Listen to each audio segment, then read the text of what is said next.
Isto é o Kids Club Time. Kids Club Time.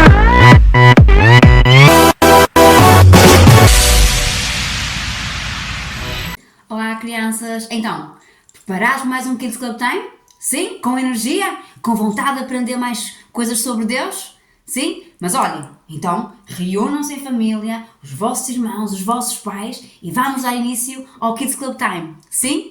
Então primeiro vamos aprender o nosso versículo, pode ser? E o nosso versículo é bastante simples e muito poderoso. Sim? Estão preparados? Então, o versículo desta semana é: Ó Senhor Deus Todo-Poderoso, não há ninguém que tenha tanto poder como tu. Salmos 89, 8.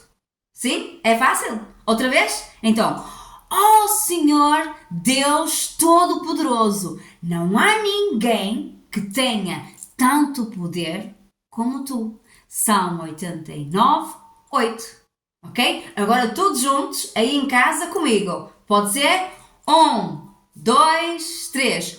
Ó Senhor Deus Todo-Poderoso, não há ninguém que tenha tanto poder como tu.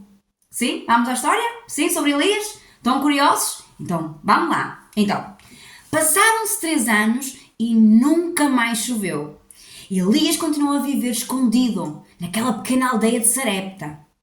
O rei Acabe mandou espiões por todo o lado, até nos países vizinhos, mas não conseguiu achá-lo. Mas depois, um dia, Deus falou de novo a Elias e disse: vá apresentar-se ao rei Acabe, pois eu vou mandar chover. Uau! Como é que acham que Elias se sentiu ao ouvir isso? Será que ficou cheio de medo? Será que ficou zangado? Será que ficou... Como é que acham que ele ficou? Ficou cheio de fé? Olhem, Elias já tinha visto tanta coisa sobre Deus que ele ficou cheio de fé. Então, o que é que Elias fez? Elias voltou para Israel e mandou uma mensagem para o rei Acabe para vir ter com ele. Olhem, quando o rei Acabe viu Elias, ele disse todo zangado: então estás aqui, ó tu que és o maior criador de problemas de Israel. E Elias disse: Eu não sou o criador de problemas para o povo de Israel. Você e o seu pai é que são criadores de problemas. Vocês abandonaram os mandamentos do Senhor Deus e adoraram as imagens de Baal. Portanto, ordene agora a todo o povo de Israel que vai encontrar-se comigo no Monte Carmelo. Mande também os 450 profetas de Deus Baal e os 400 profetas de Deus Aserá, que são sustentados pela rainha Jezebel. E sabem, olhem, o rei Acabe, em vez de prender ou até matar Elias, não, ele fez exatamente como Elias lhe tinha dito. Ele então chamou os israelitas, não é? Todos, mandou os profetas de Baal para se reunirem no Monte Carmelo.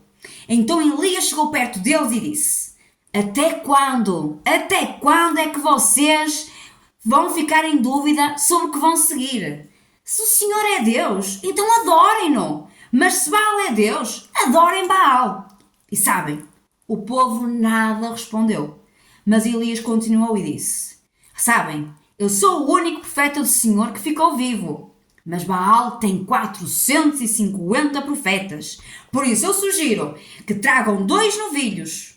Os profetas de Baal, que escolham um deles, cortem-no em pedaços e coloquem-no sobre o vosso altar, mas sem acender fogo.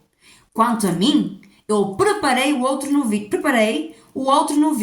e porei sobre lenha, sem lhe pôr fogo. Depois, vocês orem ao vosso Deus e eu orarei ao Senhor.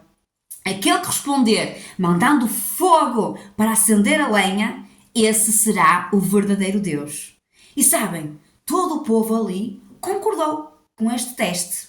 Então Elias voltou-se para eles de novo e disse: olhem, primeiro vocês, porque vocês são muitos, escolham vocês um dos novilhos, preparem-no e clamem ao vosso Deus, mas não acendam fogo.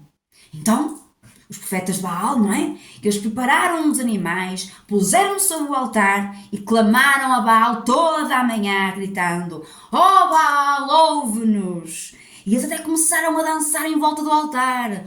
Oh Baal, ouçam-nos! Mas sabem, nada acontecia.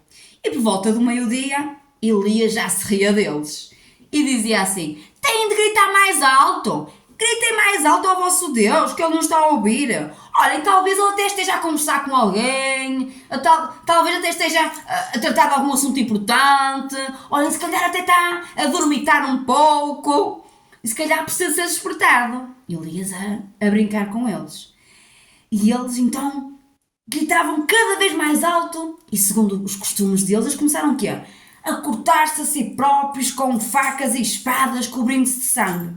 E sabem, assim estiveram desesperados até à altura do sacrifício da tarde, sem que vissem qualquer reação ou se ouvisse alguma voz, ou houvesse uma resposta, fosse que tipo fosse.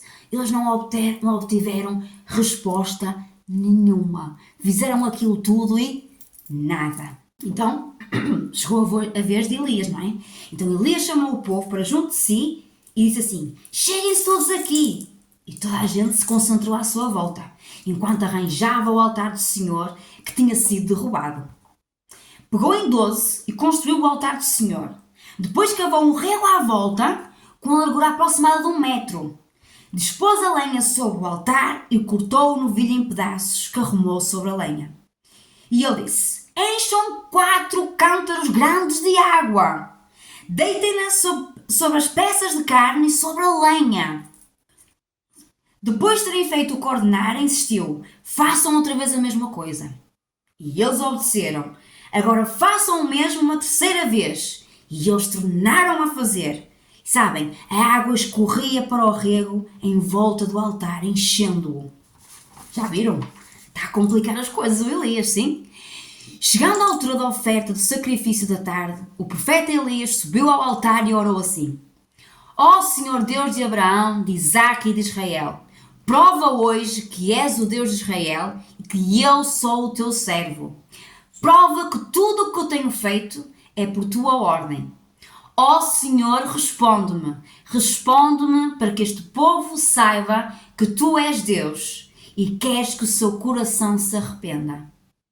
Sabe o que aconteceu? Então veio o fogo do Senhor e queimou a carne do holocausto, a madeira do altar, queimou as pedras, a terra, a ponto de fazer evaporar a água do rego. Quando o povo viu aquilo, caiu com os seus rostos em terra, clamando: o Senhor é Deus! O Senhor é Deus! Então Elias mandou que agarrassem os profetas de Baal e disse: não deixem escapar um só.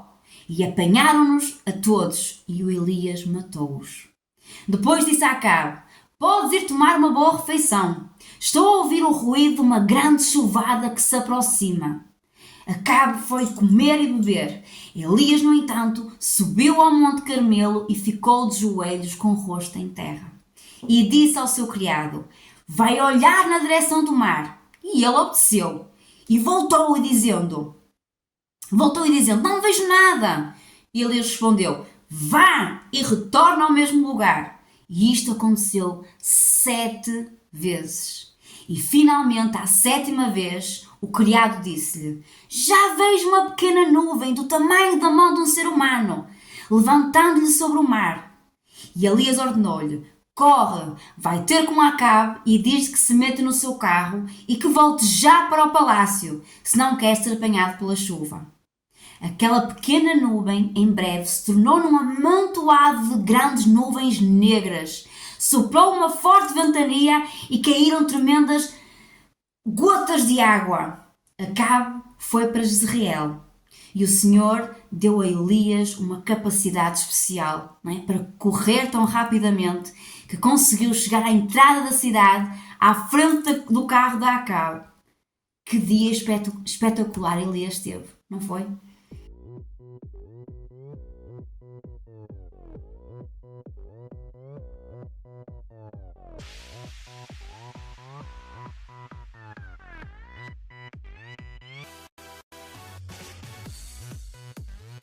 Sim, gostaram da história? Sim? Vamos às perguntas agora? Então, a pergunta número 1 é: pensem em todas as coisas, não é, que Elias fez naquele dia? Não é? Qual dessas coisas, qual achas que uma dessas coisas exigiu mais coragem por parte de Elias? De tudo o que ele fez, qual é que foi o ato mais corajoso dele? Ok? Essa é a primeira pergunta. A segunda pergunta é, porquê é que acham que Elias teve a coragem de fazer isto tudo? Não é? Porquê é que acham que ele teve esta coragem enorme de fazer todas estas coisas? E a terceira e última pergunta é, será que às vezes nós temos coragem para fazer o que Deus nos manda fazer? Será que nós também somos corajosos para fazer tudo aquilo que Ele nos manda fazer? Sim? Quando? Então eu peço que agora falem sobre estas situações com os vossos pais, com a vossa família, digam de novo o versículo de hoje e orem juntos sobre isso. Pode ser? Sim? Até domingo! Tchau!